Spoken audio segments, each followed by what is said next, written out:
Diqqat, shoshilinch tezkor xabar. O'zbekistonda dahshatli portlash sodir bo'ldi. Afsuski 6 kishi halok bo'ldi.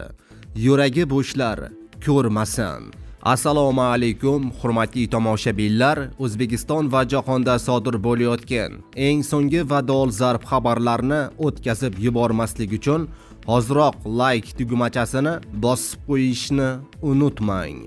Diqqat qiling, 8-iyun soat 13:50 da Qashqadaryo viloyati Qarshi tumani Chaman mufiyida maishiy gaz ballonlarga suyultirilgan gaz quyish shoxobchasida portlash bo'lgani to'g'risida xabar bergan edik. Dastlabki ma'lumotlarga ko'ra 4 ta avtomobil, 2 ta Cobalt, 2 ta gaz tashishga mo'ljallangan avtomobil hamda 2 ta yer ostidagi yoqilg'i saqlash rezervuari yonib zararlangan.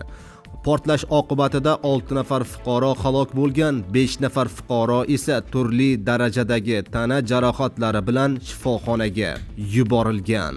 O'zbekiston Respublikasi Prezidenti Shavkat Mirziyoyevning topshirig'iga muvofiq Hukumat komissiyasi tashkil etilishi bo'yicha Vazirlar Mahkamasining farmoni qabul qilindi.